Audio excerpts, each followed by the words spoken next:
All right, everybody, how's it going? Before this show starts, we actually have a very special surprise.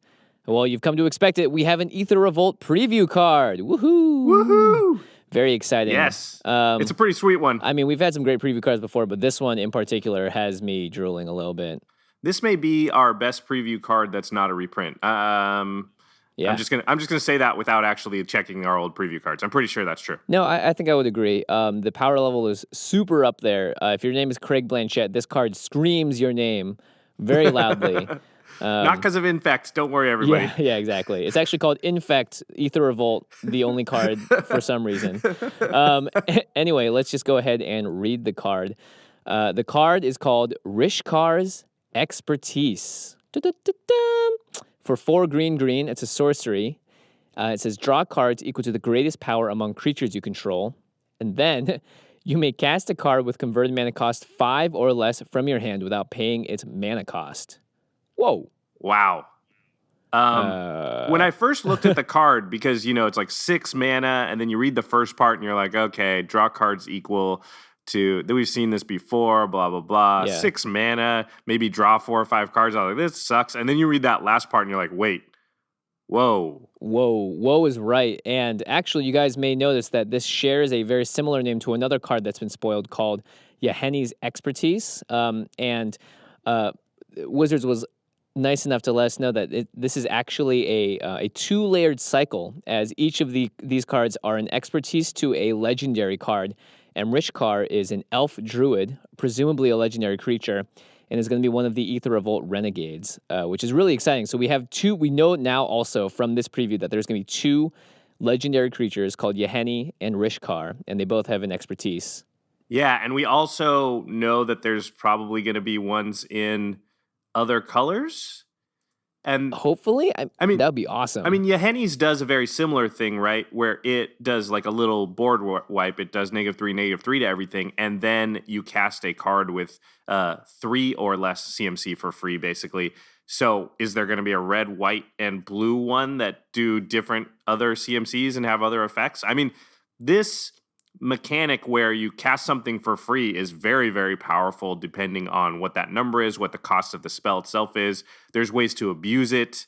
And even if you don't abuse it, man, this card seems really good, right? Because the normal problem with card draw spells like this, spells that just draw cards, especially sorcery speed ones, is that it's really hard to find a spot to cast it.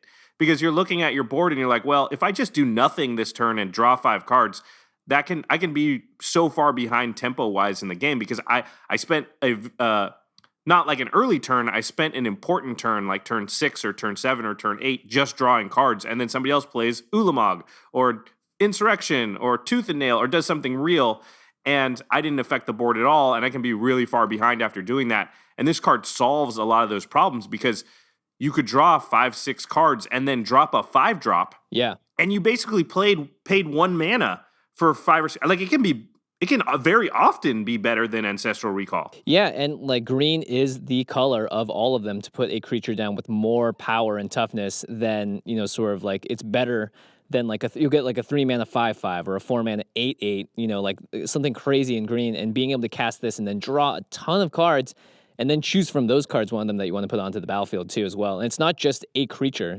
Green is usually known for like cheating in a creature or whatever. In this case, no, you could drop in a spell, a sorcery, an instant, an artifact. There are so many different cards you can cast here. It seems very, very powerful. Yeah, I think it seems great. I mean, even just like my first thought was like, sweet, I can do this, draw 8 cards, then play a board wipe for free. Oh, wow. That's actually a great way of seeing it. Yeah. Yeah. And then I'm just up cards, and everybody else, I'm probably not going to die the next turn. So I get to, use that card advantage over the next few turns. Of course, that's the way I would think about it. Of course, you can just play a big creature or, an important artifact or a planeswalker or something, anything that costs 5 CMC. Also, if you don't have 5, you could do 4. Mm-hmm. I mean, the versatility there is really powerful. And then, of course, there's all these ways to sort of abuse this ability. So because of Yahenni's expertise, we've seen a lot of people hypothesizing on ways to abuse this text that says you can cast a card with converted mana cost, X or less from your hand without paying its mana cost. And there's certain cards that their mana cost isn't what's sort of limiting them. And specifically, it's like the suspend cards that we talked about a couple episodes ago. Things like Ancestral Vision and Restore Balance and those type of cards that don't actually have a casting cost because you're supposed to suspend them from your hand. So Living End is another one where there's no cost in the top right corner. They just have a suspend cost. So their CMC is actually 0. And when you cast them off of one of these expertise, you just cast it now. So Ancestral Vision is just, draw 3 cards. Now, that's not going to be great with this one because you're already drawing a bunch of cards. But Restore Balance could be great, or Living End could be great. Or I was thinking Hypergenesis could be really great. Oh, wow. Because Hypergenesis says Hypergenesis is usually 1 green for suspend 3. Mm-hmm. And it says starting with you, each player may put an artifact, creature, enchantment, or land card from his or her hand onto the battlefield, and then repeat this process until no one puts a card onto the battlefield. Well, if you just drew 8 or 9 cards with RISHKAR'S expertise, and then you play Hypergenesis off it for free because you can cast a spell with converted mana cost 5 or less from your hand without paying its mana cost, it would bypass the suspend part. You just play Hypergenesis right now, and now you're in this place where everyone's going to dump all their permanents onto the battlefield, but you have a handful of cards. So you can all of a sudden, kind of go crazy with it. That to me seems like a really good interaction and way to abuse this sort of 5 CMC thing that these cards have. Or this card has. Yeah, I'm just looking forward to playing this early. This costs 4 green, but green, of course, can ramp you pretty quickly. You could definitely get this out in turn 4 and just get ahead of everyone, because on turn 4, not only are you playing a 6-drop, you're also playing a 5-drop. I also really like the idea of this being able to just whip out a board wipe, because being able to get ahead that many cards and then board wiping and then being like, sweet, well, I use my mana really efficiently. I have a ton more cards than everyone else does, and I'm in a great spot moving forward. I mean, that's why it works so great with Hypergenesis too, because usually you have to wait 3 turns, and by that point, everyone's holding on to the sweetest thing to drop because they know Hypergenesis is about to sort of pop. But in this case, right, exactly, you can just sort of get people out of nowhere with it. Yeah, they're not ready for it. Their hand's not sculpted for that, and all of a sudden you're like, I just dropped 3 Eldrazi. What now? The other way to sort of abuse this card, or another way, is the split cards. So the split cards like Beckon Call or Boom and Bust, the way their CMC is calculated is it's actually if either of the spells, because a split card has 2 spells basically on it, if either of them's below the CMC, then you can cast either of them. So it's a weird sort of workaround, but people are doing it in Modern with Brain in a Jar. There's been a lot of people saying that they might use Yahenni's expertise, and now who knows, maybe they'll use one of these other expertise, RISHKAR'S or another. It seems for Modern 6 CMC is probably too much. But anyway, you could cast a split card that you could cast the side of it that's actually more than 5 CMC if the other side of it is less than 5 CMC or 5 CMC or less. So you can sort of use, rules, loopholes that way and maybe get a little bit extra value out of it that you wouldn't be able to get.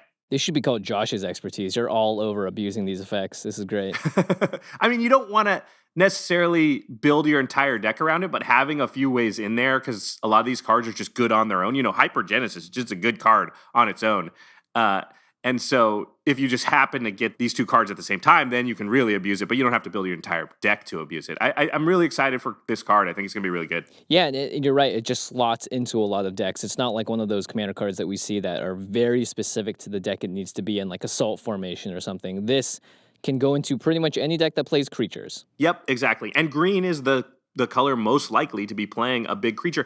And the creatures don't even have to be that big. I mean, if you draw 4 cards off this and then drop a 4 or 5 drop, that means you paid 1 or 2 mana for 4 cards. Every deck would play a spell that said, pay a green or pay 2 green for 4 and draw 4 cards. Like, that's crazy. Yeah, and you're not even doing it in that order. You're actually able to see the cards beforehand. So yeah, this card's great. I'm very excited. I think 4 green is a very fair cost for it as well. And it's not sort of like an 8-drop or something. Because I could totally see them pushing this and making this cost, 8 mana or whatever. Because the effect seems to be pretty powerful considering you're cheating a card in. Yeah, I'm glad they finally gave us a card that falls into one of our, pillar categories, ramp and card draw. We got a really, really good card draw spell. I think this is going to go in a lot of decks. I'm excited to put in a bunch of mine. Yeah.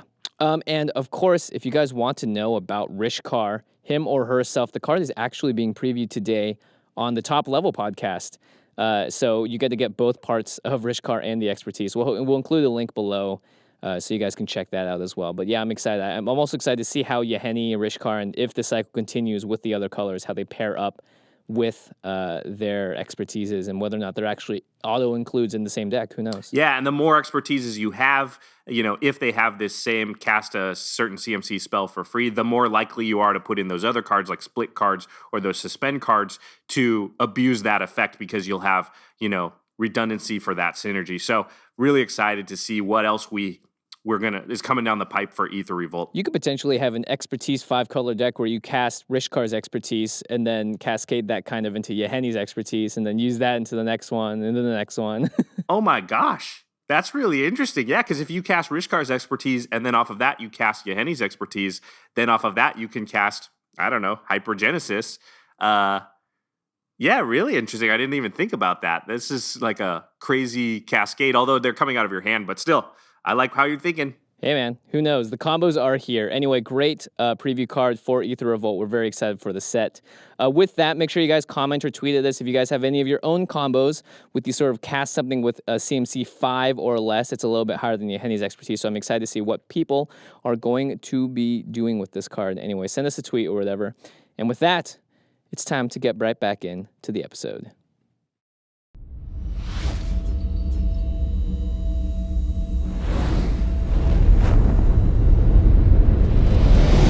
Greetings, humans. You have entered the Command Zone, your destination for all aspects of Elder Dragon Highlander.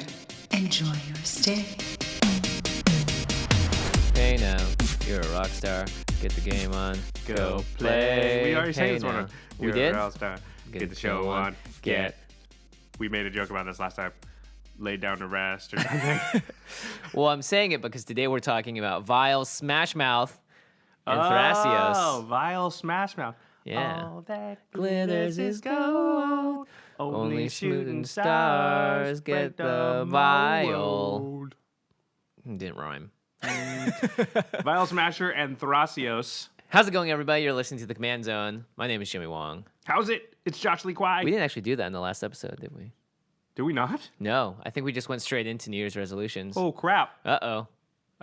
Well, first of all, people didn't know what they were listening to. That's true. Welcome to an alternate universe now. We've successfully entered the second timeline. Well, we started out this year right. That's right. Okay. How's it, guys? Welcome to episode something. We're doing a deck tech today. We are. We're tying it in with our Game Nights episode 2 video, which I'm hoping is coming out at the same time. We're predicting that it will. So yeah, it's a lot of work. Josh, by the way, does all of the editing on the Game Nights videos, and they are not an easy thing to edit. So boy. So we're just like looking at the calendar going, I think I can get it done by then, and this episode will come out then, so hopefully that works out. So this deck, Vial Smasher and Thrasios, is the deck that I built and played for that video, so we figured we'd, this is synergy. Yeah, very exciting. We're going to go in depth about the deck from Game Nights, episode 2. Yeah, and it's a great way to tie in the episode if anyone's interested in playing the same deck or knowing how it functions. But before we get there, Josh, did you order any of your cards from cardkingdom.com/commandzone? I did have to order a couple. I don't remember exactly which ones because we were like, on Wednesday, we're going to shoot that thing. And I was like, I need those cards. And then, if you're going to need cards really fast, where do you go? cardkingdom.com/commandzone. It's the one place. It's our sponsor for the show, and it's a great way to show your support for the show as well. They have incredibly fast shipping. They ship their cards in great packages. They're very. It's always a bubble mailer. You're never going to get some cards wrapped in paper. It's always in a case with sleeves and all that stuff. So make sure you guys check it out. cardkingdom.com/commandzone. I love those guys. And we've said we're going to call out one patron from our Patreon every episode. The patron of this episode is Brandon Burke. Hey, thank you, Brandon Burke, for being a patron of the show. You guys can also join Brandon by going to patreon.com/commandzone. And if you guys join at the $1 level per episode, you can get your name shouted out on the show too, potentially. So, Brandon, this episode is actually dedicated to you. Thanks, Brandon. Yeah, and thank you to all of our patrons as well. The show is really made possible thanks to everyone that donates. So thank you to everyone. Please check it out, patreon.com/commandzone. All right, let's go right into the deck tech. Vial Smasher and Thrasios. Both are from the Whitelist or Yidris deck. I decided to build this deck. I think I talked about it earlier because I was purposefully this is a little outside my comfort zone. I was reading Vial Smasher specifically, and I was like, this card does damage randomly. That's not usually my thing. That is not your thing whatsoever. So let's go ahead and do it. Let's try it because, in the game nights videos are a really good motivation and inspiration and incentive to do stuff like this because it's like, oh, I'm going to try something different for this video. So thanks everybody out there for watching those videos and making me do stuff I wouldn't normally do. Let's read the 2 partner commanders first really quick. Yeah, so, by the way, Partner is a new mechanic that Commander 2016 introduced. Now, you can now have 2 legendary creatures as your commander, and the way that they got 4-color, quote-unquote, commanders as well is by having 2 of the partners, obviously, be in 2 different 2-color pairings. Put them together, you get a 4-color commander. Vial Smasher the Fierce is 1 black and a red for a 2/3 legendary Goblin Berserker. Berserker! Whenever you cast your first spell each turn, Vial Smasher the Fierce deals damage equal to that spell's converted mana cost to an opponent chosen at random. And it has partners, so you can partner it up with any other commander that says partner on it. So 2 things to note. One is it's the first spell. So the turn you cast Vial Smasher, the next spell you play, if you do, won't trigger it because Vial Smasher was the first spell. And it also means the first spell each turn. So if I cast a spell on my turn, it'll trigger Vial Smasher. And then Jimmy's turn, I can cast another spell if possible. It'll trigger again. And it's on cast as well, so you can have it countered, but the damage will still happen from Vial Smasher. Really good point. And CMC is the number in the upper right-hand corner, but that also works with X spells, I should just say, because there's some confusion about this. Not that not that I went in this direction, but X spells are a weird thing in Magic where the CMC of the X spell is actually the amount of mana that you paid for it. So when you flip it off the top of your deck and it has to be below a certain CMC, the X is actually equal to 0. But when you cast it, the X is actually equal to the amount you paid. So if you fireball somebody for 8, you paid 9 mana for that.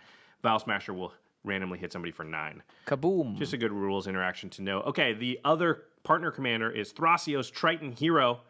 He's a blue and a green for a Merfolk Wizard, a 1/3. It says pay 4 and then scry 1. Then reveal the top card of your library. If it's a land card, put it onto the battlefield tapped. Otherwise, draw a card. So kind of does a Coiling Oracle thing. And then you pay the 4 and you don't tap Thrasios, so you can do that as many times as you have 4 mana.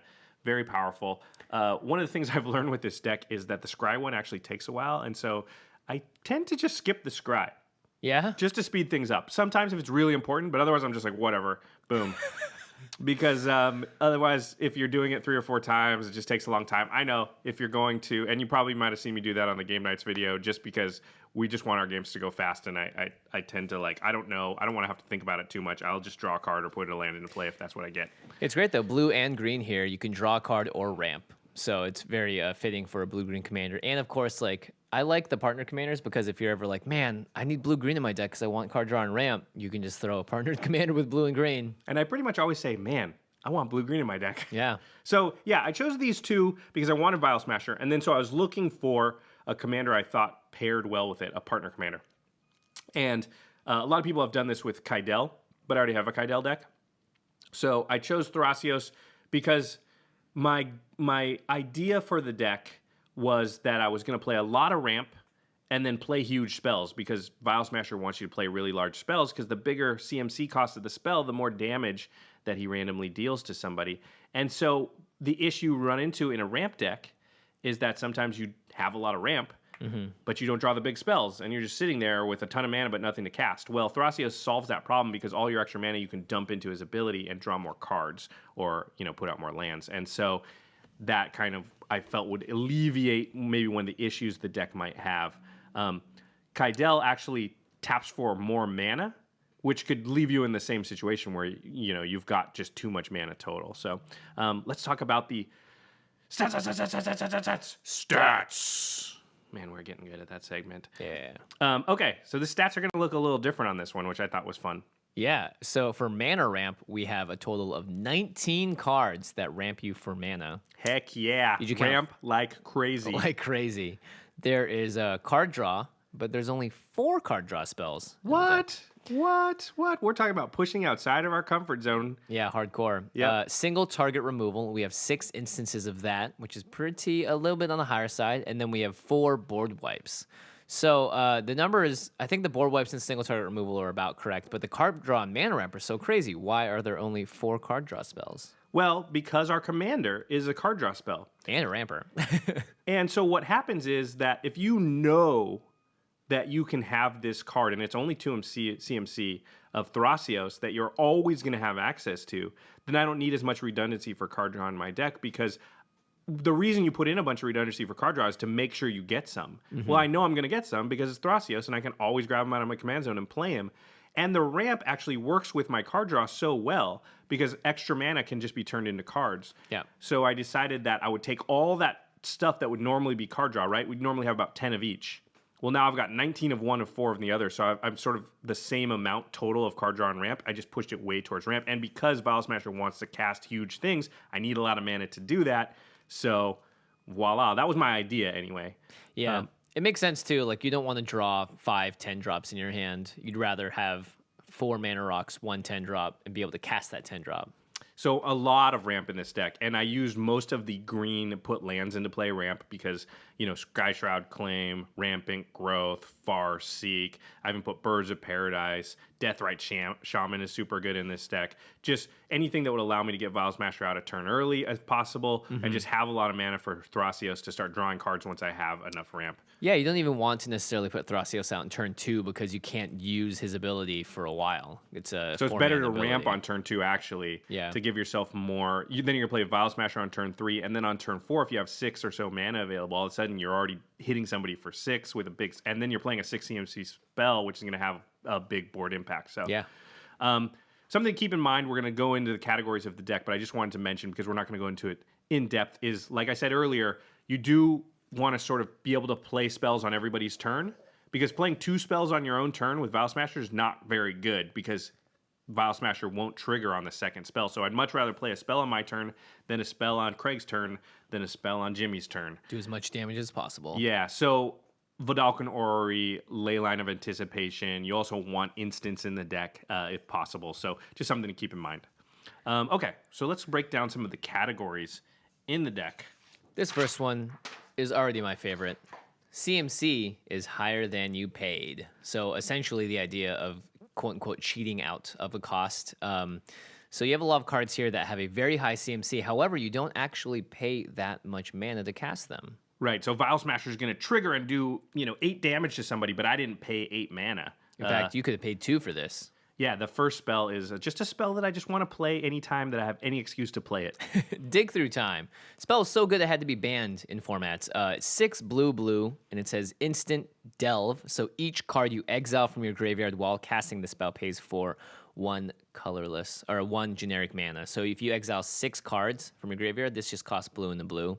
Look at the top 7 cards of your library, put 2 of them into your hand, and the rest on the bottom of your library in any order. So huge card selection. You get to draw 2 of the best cards out of your top 7. It is 100% a great commander card. Not to mention you're playing a lot of ramp, right? So all those Sky Shroud Claims and stuff can be delved away. And it's an instant. So I can cast it, a normal spell on my turn, leave 2 mana open, and then also still dome somebody for 8. It's like 8 extra damage that I wouldn't have got. Treasure Cruise also in the deck. Delve spells are great because the CMC is very much higher than you're actually going to pay. Another one is using a new mechanic from Commander 2016. It's Curtain's Call. Yeah, when you actually played this, I was very surprised, but I was like, oh, wait, this makes total sense in your deck. Yeah, and this card ended up overperforming, being a lot better than I thought it would be. So it's 5 and a black for an instant. It says destroy 2 target creatures, but it has Undaunted. And Undaunted said this spell costs 1 less to cast for each opponent. So right now it costs 6 CMC, but if I have, it'll never cost more than 5. 6, Yeah, because I always have 1 opponent, otherwise I already won. And if you've got 3 other people in the game, it costs 3, but it's still a 6 CMC spell. And it destroys 2 creatures. It's very, very powerful at, again, instant speed. Yep. So that's a good one. The next one's super fun. Oh boy, Emrakul, the Promised End. I think you may be the first person to put this in the deck in our play group. I'm sure Kessler has it in the deck as well. But Emrakul is a 13 mana spell. That's a 13/13 Eldrazi, and she costs 1 less to cast for each card type among cards in your graveyard. So if you've cast a sorcery, she'll cost 12. If you cast a sorcery in instant, she'll cost 11. You can get her all the way down. Land, that's 10. Yeah, you can get her all the way down to like 6, I think, with planeswalkers and enchantments, artifacts, lands, creatures, all that stuff. And it's a 13 mana spell, so you're going to deal 13 damage to someone. Not to mention steal their next turn. steal their next turn. She's also flying trample protection from instants, so she's a great way to end the game after you get someone low in life total. Yeah, this is a really strong card in the deck. Again, it's just cheating of mana cost in some way. Really good. The other card in this area was supposed to be Force of Will, but I didn't have an extra one. So this is a good lesson too, and I think I like talking about it, which is that I have a couple Force of Wills, but they're in like a Mizzix deck, and they're in another deck. And I didn't want to take those decks apart, and I didn't want to be sliding the cards around. So I was like, well, what's a card like Force of Will? Because what do I want to do here? Force of Will is a card that is 5 CMC, but I can cast it for 0 by just discarding a blue card. Well, there's another card that does that. It's called Misdirection. It's 3 and 2 blue for an instant. It says you may exile a blue card from your hand rather than pay Misdirection's mana cost. And then change the target spell with a single target. So it's not as good as Force of Will. I'm not saying that it is, but sometimes it's better. Yeah, sometimes you can completely, like someone tries to path your commander or someone tries to path someone else's thing and you need that to survive. Misdirection can be a blowout in those cases. I found that this is really hard. It's very situational, and it relies on someone usually to have a single target spell. Like, so it can't be like, oh, I'm going to ping you for 1 with the Death Touch guy or whatever. It's like, no, it's a spell that has to be cast. But you can cast it for 0, and it will ding someone for 5. Yeah, and in Vial Smasher, like, whatever, the first target that really happens and you have a blue spell in your hand or a lot of cards and you don't mind, you just fire it off for the damage. Yeah. And then, you know, if you can hose somebody at the same time, that's great. But you aren't as worried about that as much. Obviously, Force of Will better, but, you know, we don't always get to play with the best card in that slot. And we can often make do with a card that's similar. Yeah. And honestly, I didn't notice any different from not having Force of Will. Okay, the next category is Pump Up the Damage. Pump it up. We're here to pump you up. Sorry, I didn't get you. I can get there with you with a clap That's okay. next time. So pumping up the damage, obviously, Vial Smasher already does a lot. I think in the video, I'm not sure what the end total was, but it must have done like 40, 50 damage across that single game. Wound Reflection is 5 in the black, and it says at the end of each turn, each opponent loses life equal to the life he or she lost this turn. So it doubles the life damage that they've taken. This is amazing just in games when someone's swinging out. Someone's like, take 5, end of turn, take another 5. And when you cast Wound Reflection, if Vial Smasher's out, it's going to do 6 to somebody. Oh, it's going to do 12. And then in that turn, it'll do 6 to somebody, or 6 again to the person that got hit. Oh so my gosh. it does 12 damage when you cast it. And I really like the wording on this card. It's each opponent.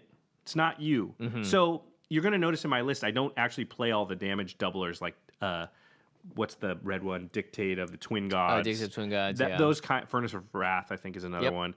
Those type of cards, I actually had them in the pile and was considering them, but the problem is that they also hit me, and I'm not playing a ton of creatures. I'm playing more spells, with Delve and things, and so I might be open to getting attacked. And so in that type of race, I don't want to be doubling my opponent's damage. So I want to play stuff more like Wound Reflection. Also encourages my opponents to hit each other, because when they hit each other, they deal double damage. But when they hit me, it's just normal damage. Yeah. So really like that card. Another one that I got out and play and was awesome. I need to play this in more decks. Yeah, I think so too. This really destroys people's strategies. This card is Karavek the Merciless. It's a 5, a black and a red, so 7 mana for a 5/4 legendary creature, human shaman. Whenever an opponent casts a spell, Karavek deals damage to target creature or player equal to that spell's converted mana cost. So it's similar to Vial Smasher in that it triggers off spells being cast, but it's whenever your opponent casts any spell, and then you get to aim it, and it can hit creatures. Yeah. This is crazy. What happened when I got it out is somebody cast a spell, and I'm like, okay, so I've got 5 damage. I'll kill that planeswalker. Then somebody played a spell, and I'm like, oh, I've got 4 damage. Okay, I'll kill your commander. Yeah, it goes anywhere on the board. It's crazy, and you can just start throwing it at their face at a certain point. This card is really good. Once I got it out, I was like, whoa. Karavek's great. He was in the Legendary Cube as well back in the day, and I'm surprised people don't play this card more. I could see entire decks built around it. Yeah. So it just makes the clock so much faster. And again, this is something where you can aim the damage. So if Vial Smasher happens to like hit somebody a couple of times and they're low, you can just start aiming Karavek at them, and they're just gonna be dead really fast. Really quickly. Last but not least, Sakashima the Imposter. Oh my gosh, This this card's so card. good. Yeah, so there are not too many ways to get around having two of the same legendary creature on the battlefield. Obviously, if you can double up Karavek's ability or Vial Smasher's ability, you're going to be throwing around a lot of damage, and Sakashima does that. 2 blue for a legendary creature, human rogue, a 3/1. You may have Sakashima the Imposter enter the battlefield as a copy of any creature on the battlefield, except its name is still Sakashima the Imposter. It's legendary in addition to its other types, and it gains 2 blue. Return Sakashima the Imposter to its owner's hand at the beginning of the next end step. So this is a clone that stays the same name but takes on all of the other attributes of a creature, and then it gets the ability to bounce itself to its owner's hand at the beginning of the next end step. So it protects itself against being stolen. It has a lot of really important factors to it, but the main thing is you can double up Vial Smasher or Karavek. Yeah, the main thing is you can copy a legendary creature and it gets around the legendary rule, because you can now have 2 of a legendary creature. Yeah. Sakashima is one of the few cards that allows you to have 2 of the same legendary creature, which can be very, very powerful in our format because whole decks are built around legendary creatures. So having 2 of them is usually good. So yeah, this can copy Vial Smasher, like you said. And now every time you cast your first spell each turn, you're dealing 2 times. Now, both will be random, so you don't just necessarily hit the same person twice, but it's just double the amount of damage. But like you said, if you get Karavek out and then cast Sakashima, oh man, anytime anybody casts a spell, you get to throw that damage twice? Yeah. It's broken. It's also broken with the first card in our next category. So the next category is cast more spells. So we're looking for cards that either want us to cast more spells or help us cast more spells, and that's specifically on other people's turns. So Rush Me, Eternity's Crafter, is a card that just sort of wants to do the same thing that Vial Smasher wants to do, so it's a great card to put in the deck. It's a 2 and Simic, so 2 green, blue, for a 2/3 legendary creature, Elf Druid. Rush Me says, whenever you cast your first spell each turn, just like Vial Smasher, reveal the top card of your library. If it's a non-land card with converted mana cost less than that spell's, you may cast it without paying its mana cost. If you don't, put it into your hand. Yeah, So you draw it. yeah, so you draw the card if you can't cast it. But the outcome of this is often like, I cast a 5 CMC spell, Vial Smasher does 5 damage randomly to somebody, and then I flip the top card of my library, and if it costs less than 5, I just cast it. Yeah, that's crazy. And at the very least in the multiplayer game, you're drawing a card a lot if you're able to cast a lot of instants and all that stuff. A lot of people actually thought that you were building a Rush Me deck when you first showed sort of what the cards you were brewing around. In fact, I showed this next card. Yeah. Mind's Dilation, 5 blue, a 7 mana enchantment, but that's okay. You have 19 ramp spells in this deck. Yeah, or whatever. exactly. Whenever an opponent casts his or her first spell each turn, that player exiles the top card of his or her library. If it's a non-land card, you may cast it without paying its mana cost. This combos super well with Rush Me. And Vial Smasher. And Vial Smasher. Yeah. And Karavek. Because you cast the card. So I play Mind's Dilation. I pass the turn to Jimmy. Jimmy casts a spell. Now I flip the top card of his library. And if it's not a land, I just cast it. Mm-hmm. Unless it's something I don't want. I mean, it could be like a board wipe, in which case I go, okay, I don't want to cast that card. But if it's a counter spell, it actually works. You can counter the spell being cast by the other player because it's an on-cast trigger. Really good point. And since you cast it, it now triggers Vial Smasher and Rush Me because it's the first spell you've cast that turn because it's Jimmy's turn. And then it goes to Craig's turn, and if he casts something, I flip the top card of his deck. And if it's a non-land card, I cast it, and then it triggers Vial Smasher and Rush Me for no extra mana. Yeah. Mind's Dilation definitely is like sort of the cherry on top of this deck because once this starts going and you're hitting spells constantly, people are going to be taking oodles. This is a really good card. Probably we should have mentioned it on our possible best cards for EDH of the year. I think. I think you've got quite a few foils. In fact, this is Jimmy's foil, which he loaned me to put in the deck. And you can have it. I would pick Merry up this Christmas. card. Oh, thanks, man. I would pick up this card. It's like $1.50 right now. I can see this card going up. It was also in Eldritch Moon, which wasn't opened a lot. This is my financial advice, and we know I'm not a finance wizard, but still, I would look at that card. That card's going to be very good in EDH forever. You are a wizard, though. I'm a wizard. You're a wizard, Ari. So one of the things about Vial Smasher and Rush Me is that it only triggers on the first spell that you cast each turn, right? Mm-hmm. So, yes, one of the solutions to that is casting spells on other people's turns.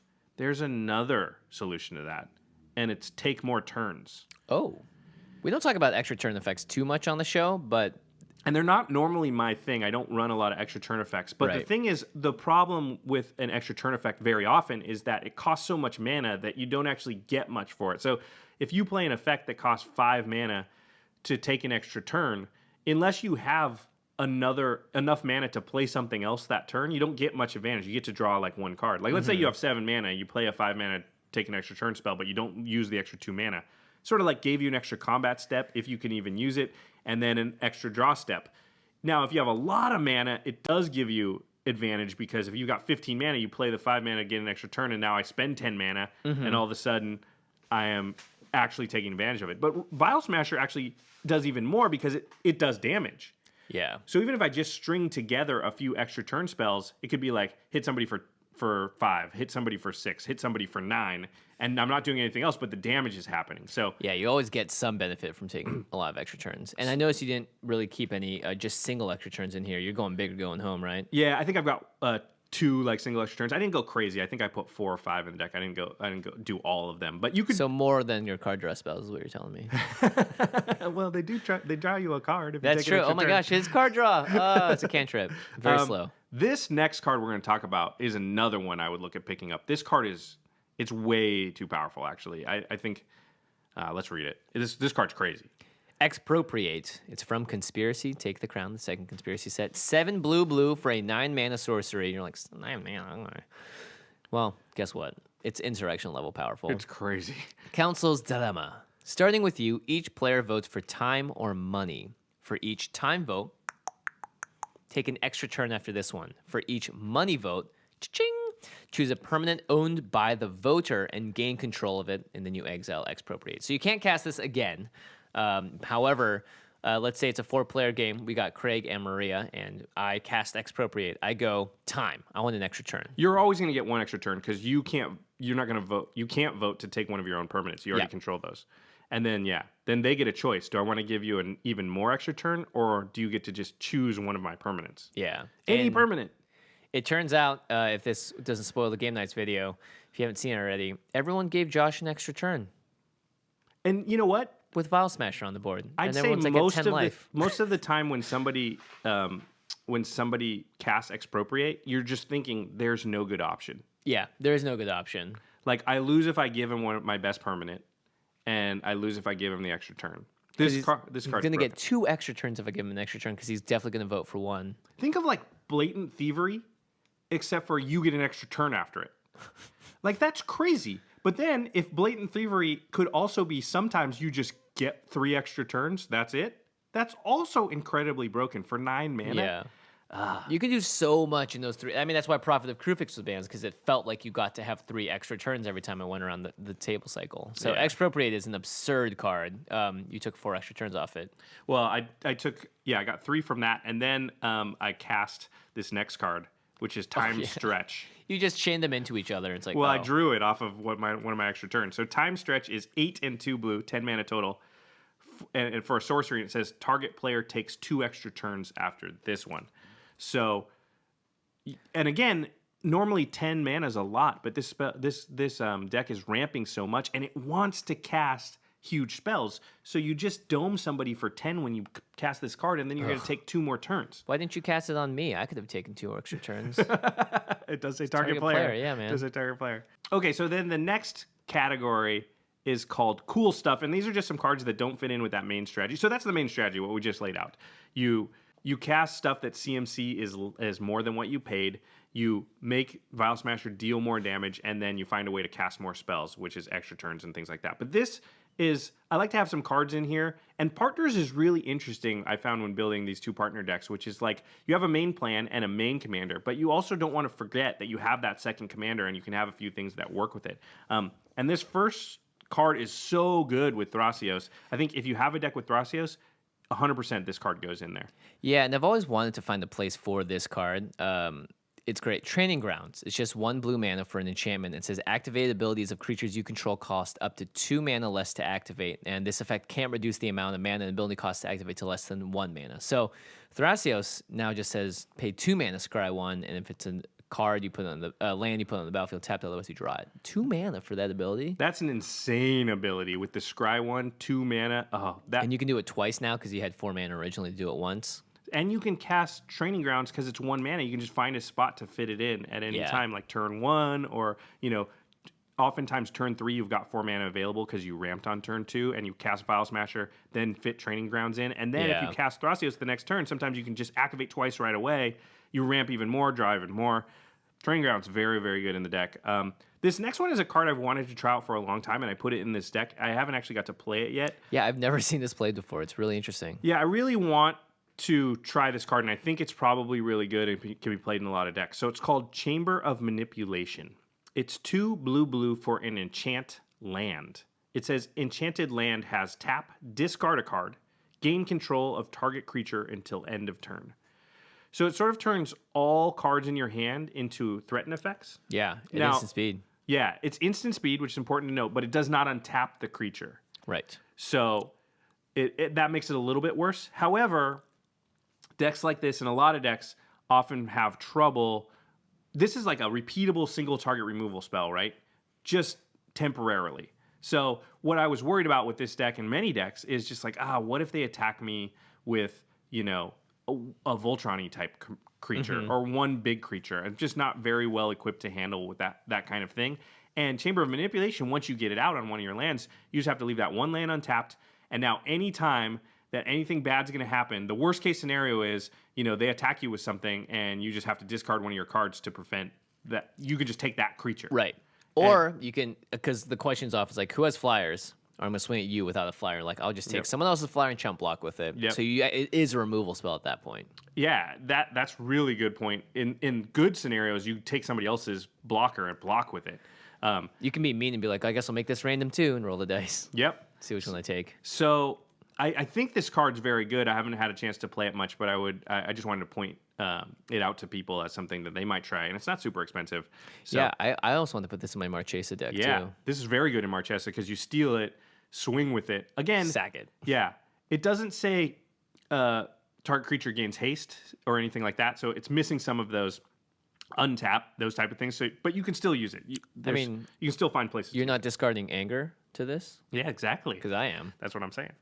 And then I wanted to mention a couple of cards that sort of overperformed. I have a lot of foils of these, by the way. This card is really a lot better than I thought it was.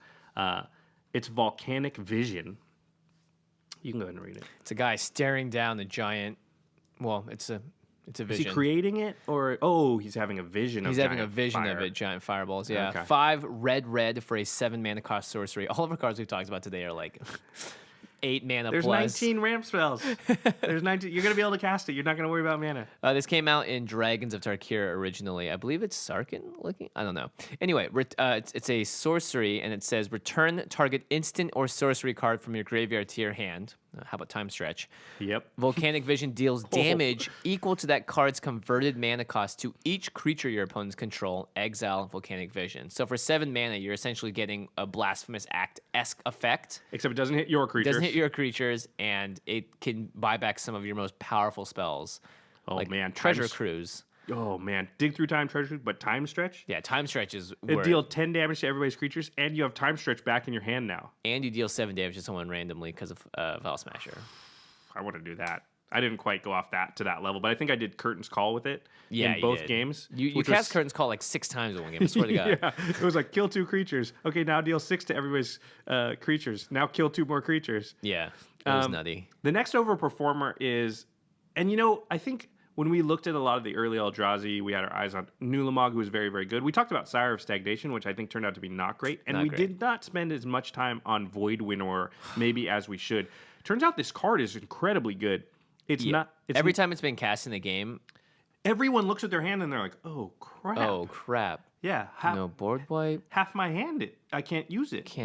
I can get rid of it. Oh, no, There's all these negotiations. Okay. Well, I can do this. Can you do that? Well, no, because that costs 2. Anyway, let me read the cards. 9 mana for an 11/9 creature Eldrazi. Here's the big part. Your opponents can't cast spells with even converted mana costs. And 0 is even. So if it costs 2, 4, 6, 8, 0, whatever. Cyclonic Rift. You just cannot cast it. Your opponents can't. Wrath of God. Yep. Your opponents can't block with creatures with even converted mana costs.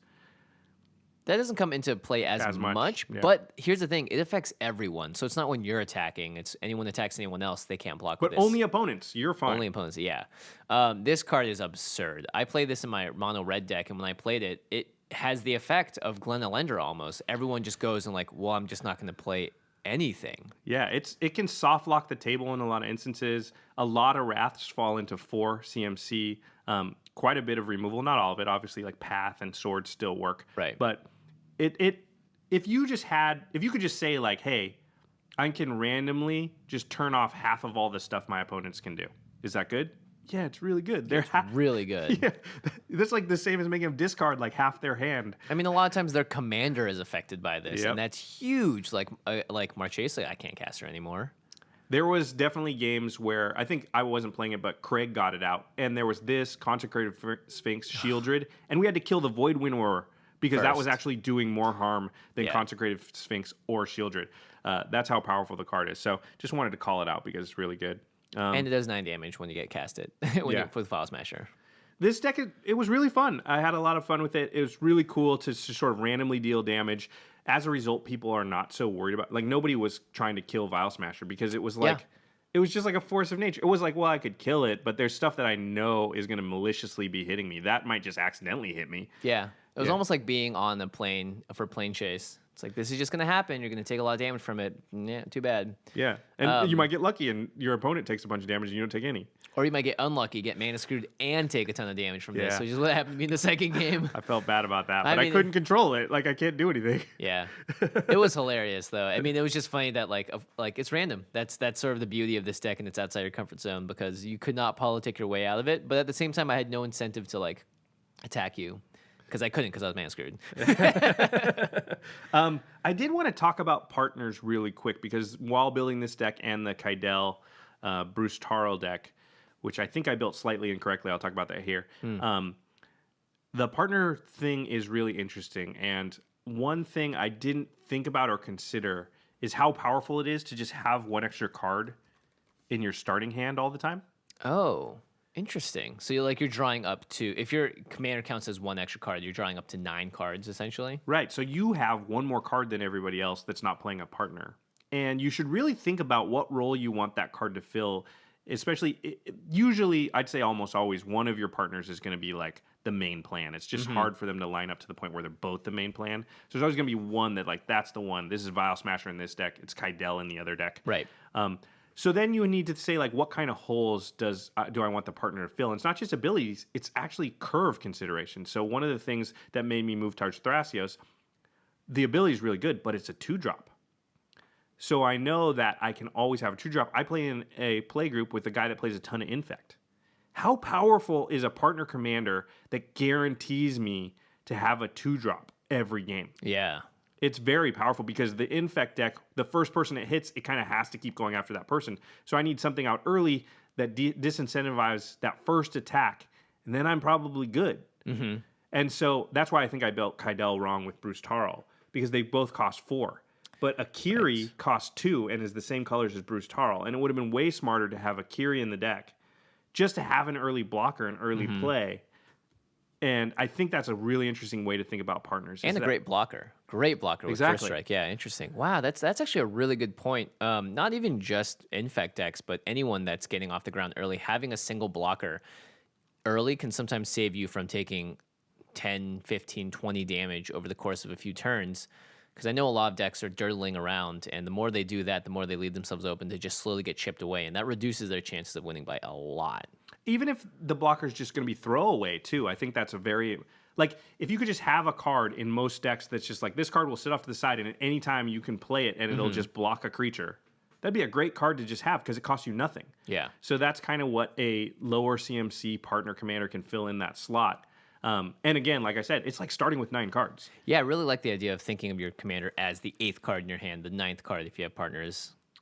Really interesting. Not to mention, like, recasting Thrasios at 4, for instance, isn't the end of the world. Nope. Because they're a 2-mana, 2 CMC partner commander, casting them at 4 is usually when other people are casting their commanders, so... Yeah, I really think the partner commander and that dynamic is going to lead us in some interesting places, and philosophically makes you think about some things that maybe you haven't, because we're used to having one card there. So keep an open mind about that stuff. I think it probably explains part of the reason why the partner commanders singly just feel a little bit underpowered. A lot of people were sort of lackluster about them because they looked at each one individually and were like, well, none of these abilities besides Kaidel seem like crazy powerful. But it is so powerful to start the game with an extra card that I think they had to tone it back. Otherwise, they would just be out of control. Yeah, if they're like, hey, if you can guarantee that you're always going to draw the partner commander in your opening 7, would you say yes? I'd be like, yeah. Why? I mean, like, totally. But let's say I can guarantee that you're going to get an extra card and it will be that. Because that's really what it is. It's not even one of your opening 7. It's an extra card. Yeah. All right. That's actually, it lets you keep a land-heavy hand, too, because now you have 2 castable cards out of your command zone. Yeah, it totally changes everything, I think. And I think that's one of the reasons why, like, I have 19 ramp spells in this deck, and I still ran 37 lands. Because I was like, I don't care if I flood out. There's just so many ways to fix that. I have an extra card I can play that I know I always have. And again, he soaks up. He's a mana sink. But everything has changed. Everything has changed. All right. Time for To the Listeners. We're wondering, what partner decks and commanders have you built with, and how have those decks played, and what have you learned? Because this is a pretty big moment where, we made this realization, and I think there's probably some other things we're not thinking about, because it's just so new, this mechanic, and it changes everything. I'd love to know also if you found a way to use both of the commanders as a key element of the deck, and if because I'm assuming at this point, if one commander is the main and the other is sort of backup, if they're both the mains, then you're going to find yourself in a lot of positions where it's like, shoot, I need both of them out at the same time. Half the cards in my deck aren't good or as good if the other one is gone. So I'm interested to see how you guys are working around that, and whether or not you found it successful, or it's better to sort of stick to what Josh did here with Vial Smasher and Thrasios. All right. Now it's time to mention Card Kingdom one more time. They are our sponsor. I almost went to the end step. cardkingdom.com/commandzone. That's the affiliate link that you can use to let them know that we're the ones that sent you. Aether Revolt coming out pretty soon.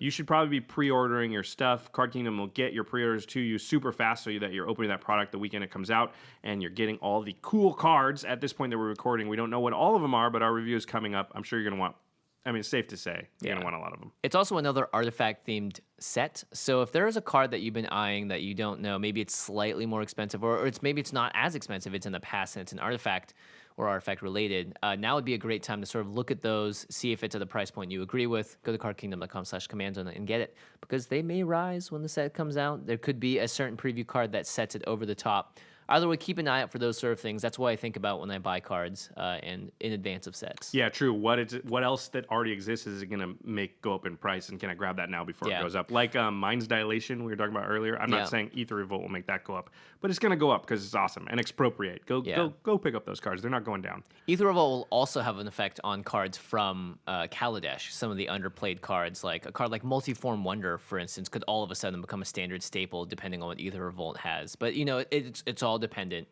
Bomat Courier, I could see as a card going up as well. So just keep your eye out. Man, you get all kinds of financial advice on this one. Yeah. All right. Patreon.com/commandzone. The other way to support the show, if you want to be like Brandon Burke and support the content that you like, and if you want to see more game nights videos and potentially in the future more kitchen table fables, make sure you go to patreon.com/commandzone and become a patron. Please do.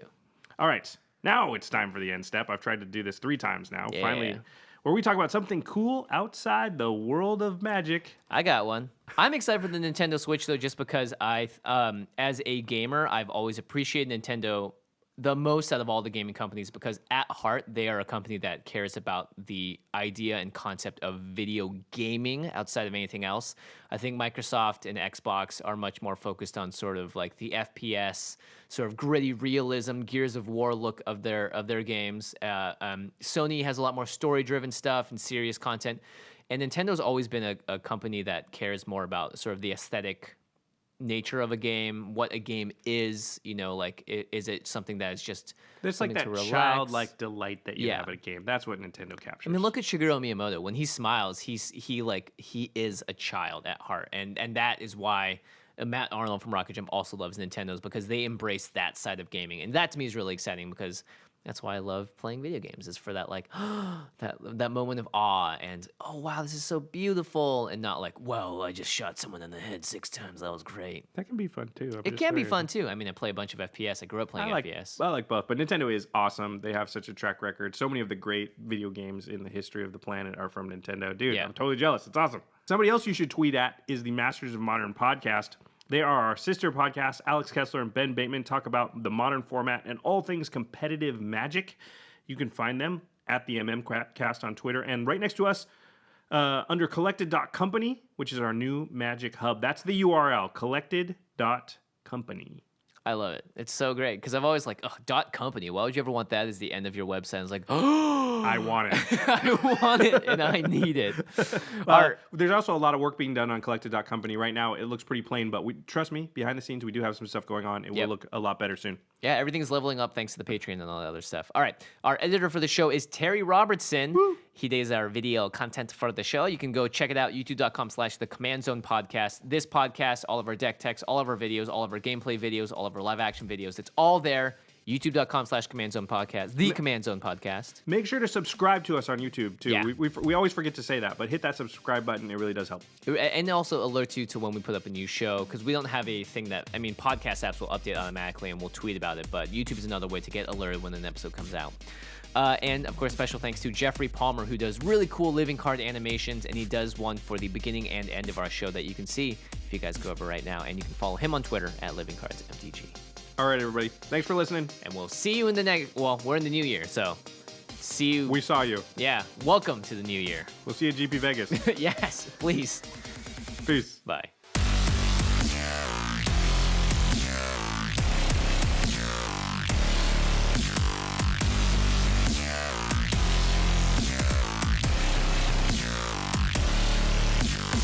Thank you for your attention.